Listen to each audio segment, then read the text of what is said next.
The preceding program was paid broadcast. Any ideas, comments, and opinion expressed by the program hosts do not necessarily reflect the views and opinion of the station. The program and its producers are not affiliated with the station. Ayong adlaw sa inyong tanan mga abyan kagutod sa Ginoo. Nagapasalamat kita sa sining nga tion nga makapalayag ining aton pinasahi nga matag adlaw nga palatuntunan nga ginatiguluhan tinapay sa kabuhi.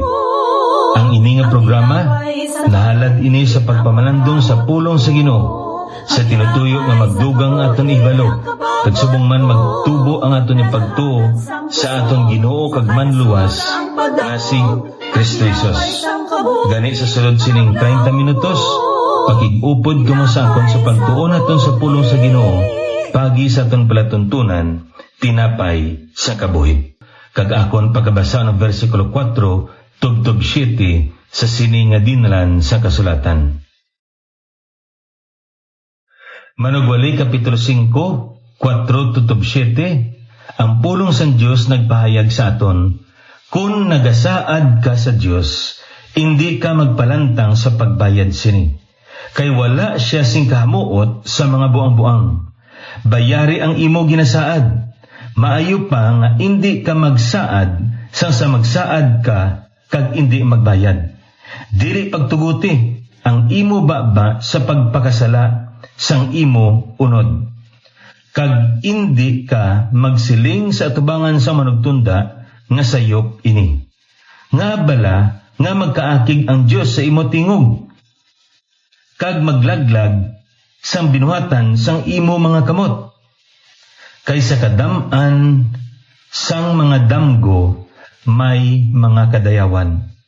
Kag sa madamo nga mga pulong apang magkahadlok ka sa Dios. Ang taon nga aton nga ginapamatian bag-ugid lamang, ginatiguluan niya to, Lord, let me serve.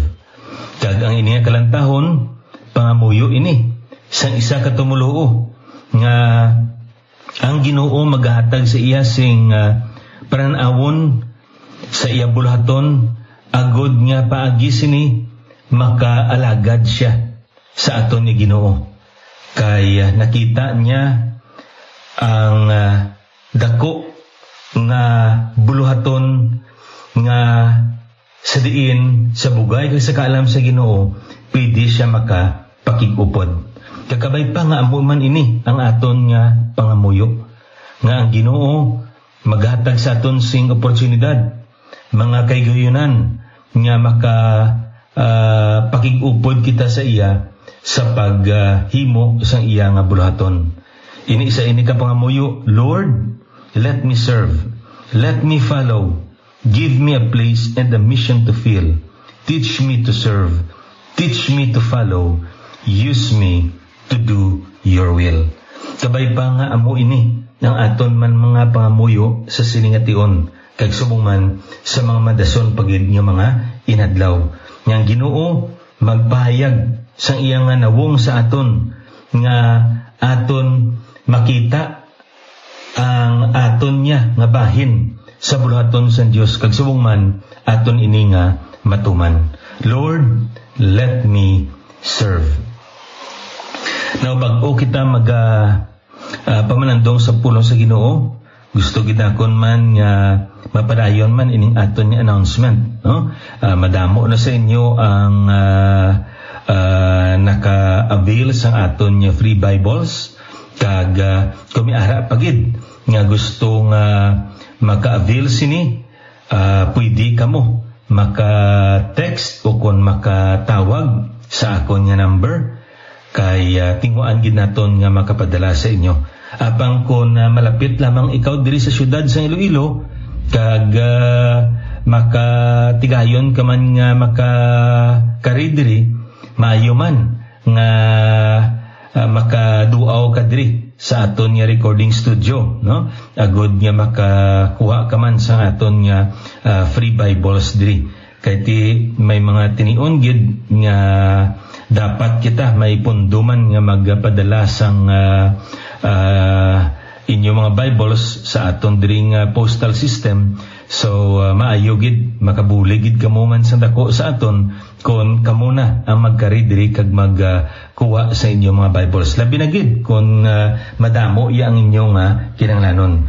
Kaya madamo kita diri sa mga Bibles pero aton resources sa aton postage medyo hindi gid makasarang. Amo ining may mga tinion nga nagapangayo kamo sing madamo apang tungod sa aton nga postage nga tam-an ka mahal, hindi gid namon mahatag ang tanan-tanan sa inyo, no? Nga ginapangayo dira nga numero sang mga Bibles. Apang kon malapit kamo diri, pwede gid kamo nga makakari kag subong man kuha sing madamo diri ang kopya sa aton nga mga Bibles. Now ini siya libre ini. So hindi kamo magkabalaka, no? Ang importante nga makakari kamo kag makapangayo diri sa amon. Ang ako ni cell number 0918-60-69212.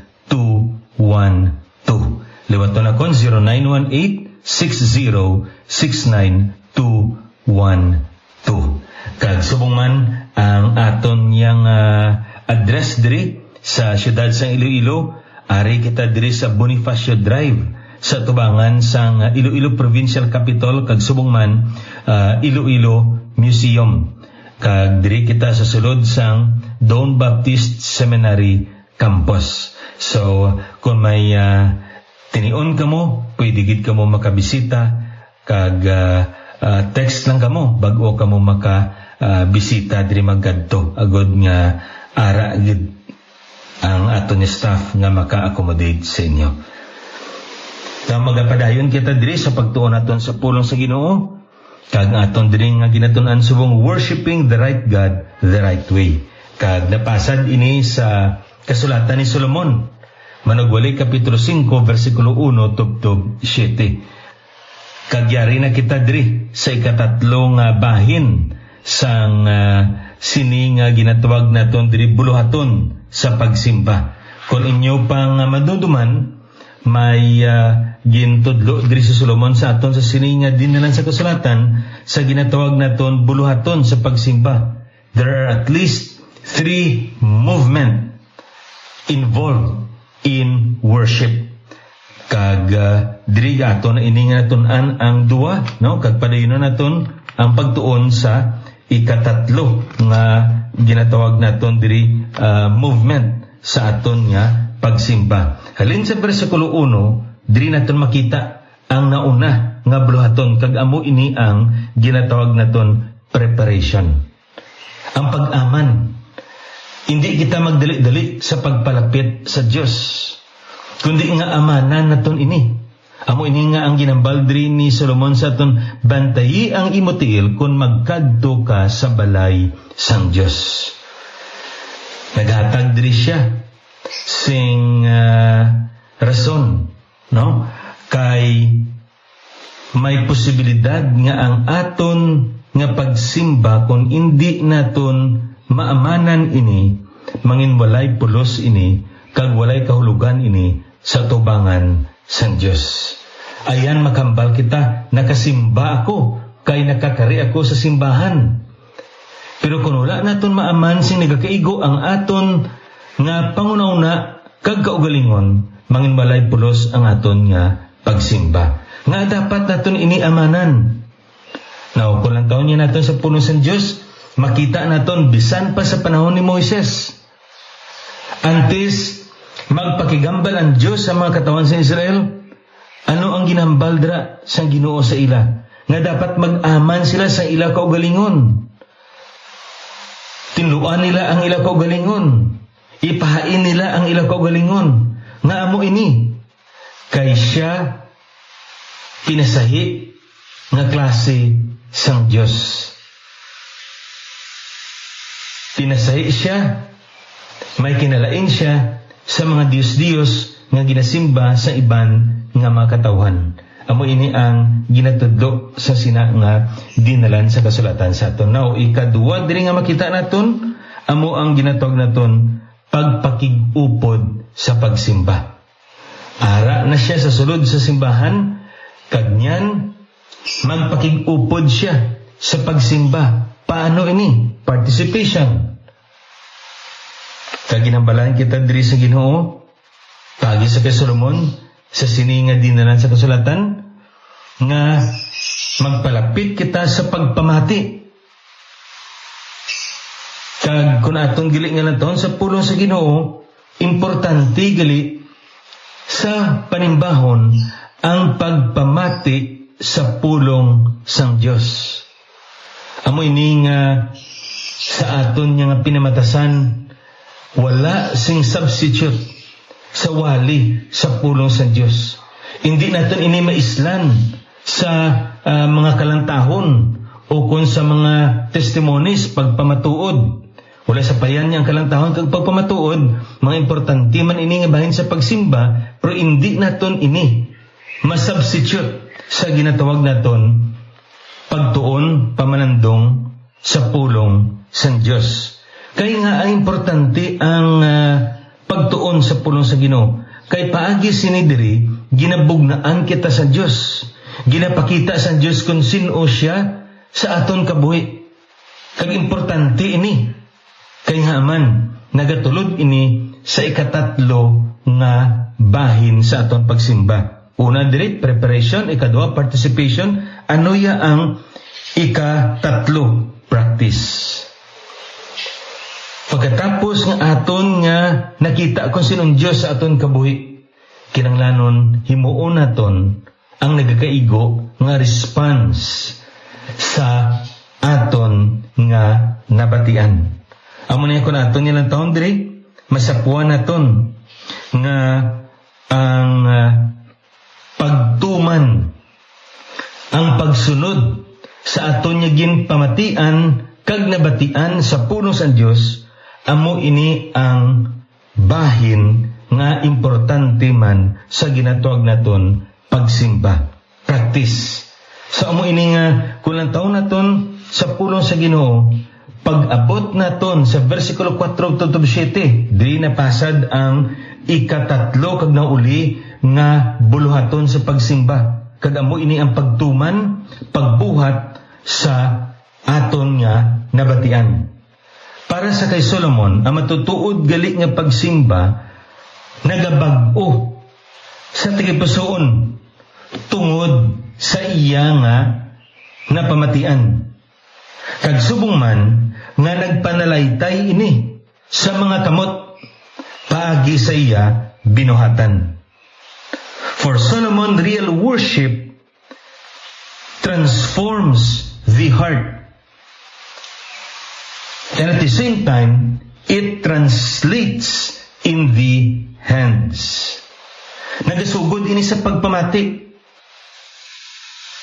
Apang nagauntat ini o kung natuman ini sa tion nga buhaton naton ang mga butang nga aton nga napamatian, napamanandungan, natunan.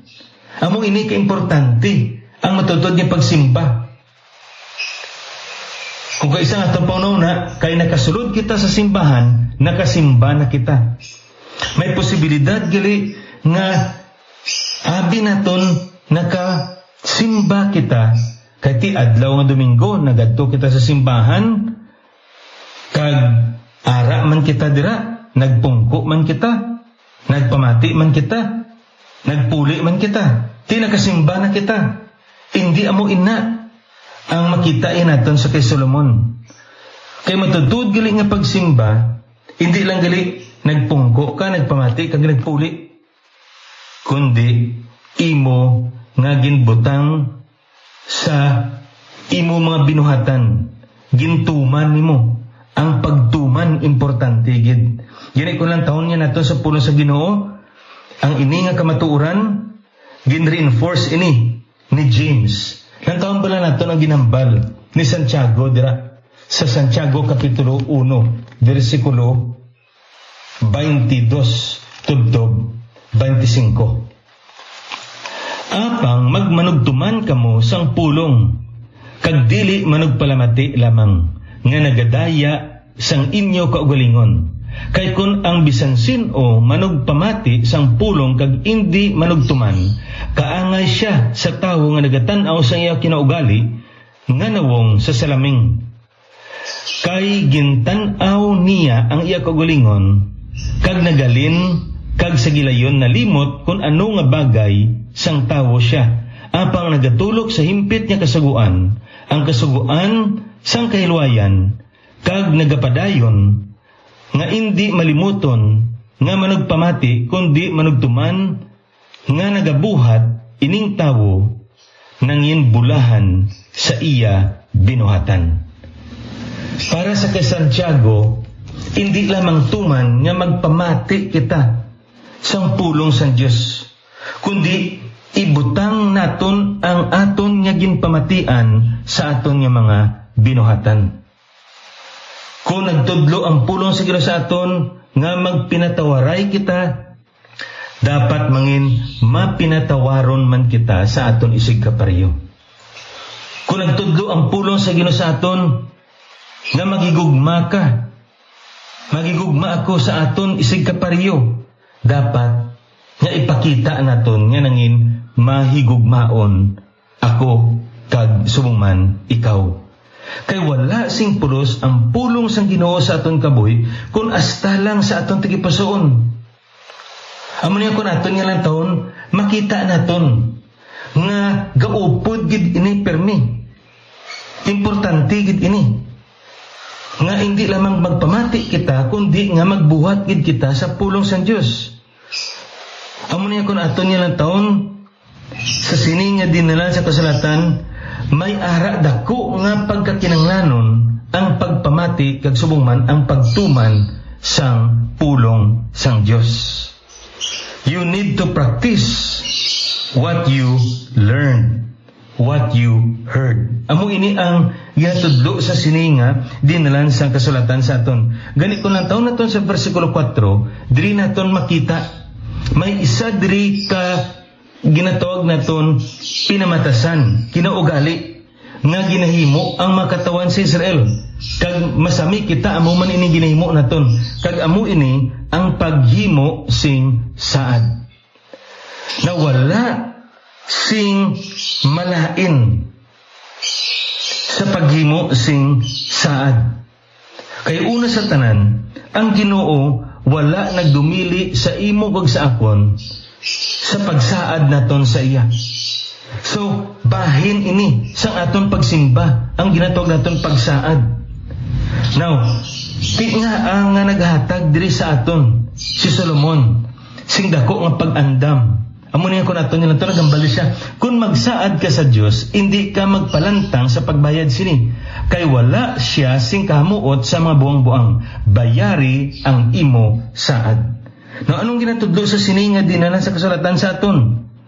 Now, unang kisatanan, we are not prohibited to make vows. Klaro gid na. Kaya man, gin-assume ni Solomon nga ang kada isa sa aton nagasaad gid sa Dios. Kay bahin ina sa aton nga pagsimba. Kung nakabati ka sa pulong sa Ginoo kag ginatuduan kita sa pulong sa Ginoo, ano ang aton himuon? We need to commit ourselves in that particular teaching. Hindi bala mo na? Sa tiyon ni ginatuduan kita sa pulong sa Ginoo, kag nagapati kita nga nagapanghikot ang balay espiritu sa aton kabuhi, magsaad kita sa Ginoo. Ginoo, sa bugay kag sa kaalam nimo, himuon ko ang ini nga butang nga ginatudlo sa akon paagi sa imo alagad nga nagwali sa among tunga subong. Now, saad gina. Kagula kita ginadumilian sa Dios. Now, ang ginahatagan lamang diri ni Solomon sa imo kag sa akong sing paandam, amo ang aton nya motibo kag subong man ang aton sinseridad sa paghimo sa sina nga saad. Kaya nga man, kung nakasaad kita, hindi naton paglipat-lipatan ang ginsaad naton. Hindi kita magpabuyan-buyan, no? Sa aton nga mga saad nga walay sapayan nga makasarang kita sa paghimo sina, pero wala naton nga ginhimo. Wala sa payan nga pwede naton ina mabayaran ang aton nga ginsaad sa aton Ginoo, pero wala naton gintuman ini. Hindi kita gali makapalapit sa aton Ginoo kag magambal. Ngay, Ginoo, pasensya ka lang, hindi to amo galing ako nga ginsaad. Amo na ako naton nilang taon, anong ginambal niya sa sininga dinalan sa kasulatan sa aton? Dili pagtuguti ang imo baba sa pagpakasala sang imo unod, kag hindi ka magsiling sa tubangan sang manugtunda nga sayop ini. Now ining manugtunda diri wala ni nagapahayag sa aton sa isa ka anghel, kundi nagapahayag ini sa aton sa isa ka alagad sang Dios nga nagapamati sa imo nga pagsaad. Now sa templo sa panahon ni Solomon may mga saserdote nga sa diin masamidra sila naghambal sa ilang saad sa Dios. Kag nabatian ina sang mga saserdote. Hindi pwede nga sa dason nga adlaw magadto kadto sa saserdote liwat kag maghambal sa iya nga sayop to ang ako nga ginambal kahapon. Hindi pwede. Kaya man, kung magsaad ka, antes ka magsaad, imo anay binagbinagon. Imo anay nga bantaon. Imo anay nga siguraduhon. Nga matuman nimo ang ina nga saad. Kaya kung mula ka nagsaad, wala ka man panalabdon sa Diyos. Pero kung nagsaad ka, may panalabdon ka sa Diyos. So ang pagsaad, wala sing malain. Apang ginapandaman kita diri sa pulong sa Ginoo sa aton nga motibo nga nagsaad ikaw sa Dios. Nang kulang taon naton masapuan naton labi na gid sa daan nga katipan nga ang pagsimba masami may duwa ka bahin. Ang paghalad, paghatag sang halad, kag subong man ang pagsaad. Ang paghatag nimo sang saad sa tubangan sang Dios. Na may mga dinalan diri kita sa kasulatan, una diri Leviticus chapter 22 verse 18, makita nato niya nagaupod ang ina nga butang dira ang paghalad kag subong man ang pagsaad. Now diri sa Salmo 50 versikulo 14, makita naton dira nga nagaupod man ang ginatawag naton dira paghalad kag subong man ang pagsaad sa Dios. Versikulo 14, nagambal ang pulong sa Ginoo sa aton diri, idulot sa Dios ang halad sang pagdayaw kag bayari ang imo mga saad sa labing mataas. Paghatag sang halad, pagbayad sang saad. Amo ina makita naton. Giving of sacrifices and fulfillment of vows. Diri makita man naton sa Salmo 65 versikulo 1. Diri naton masapuan nagtudlo man ang ini nga dinalan sa kasulatan natuhoy sa ginatawag naton paghalad kag subong man pagsaad. Ini nga dinalan sa kasulatan nagpahayag sa aton ang pagdayaw nagahulat sa imo o Dios sa Sion kag sa imo himuon ang saad. Pagdayaw saad. So gaupod gid ini.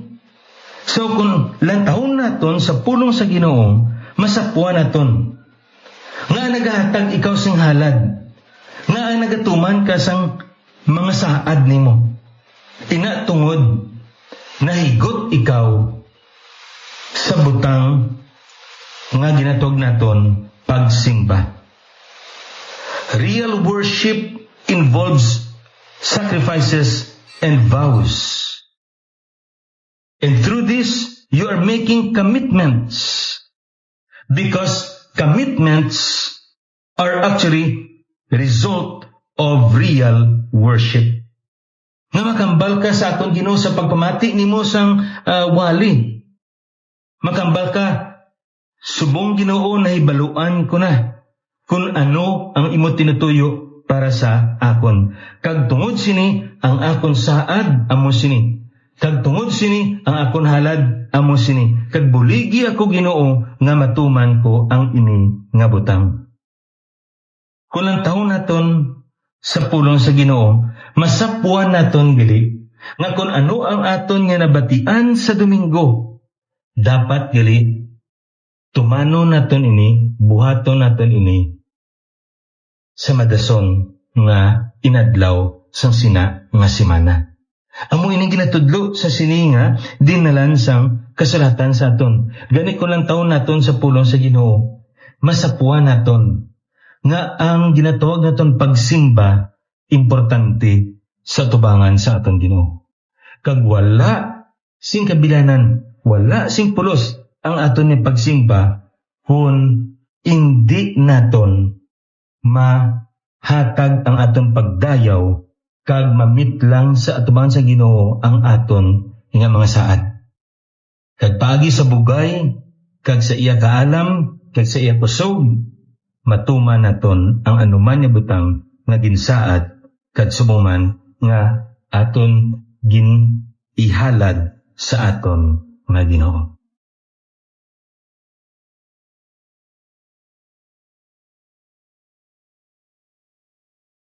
Mga biyan kagutod sa Ginoo, ang pulong sa Dios nagtudlo sa aton nga matutod ni pagsimba nagabag-o sa tigpason sang tawo. At subong man nagapanalaitay ang ini nga pagbag-o sa aton nga mga kamot. Wala kita ginadumilian sang Dios sa pagsaad.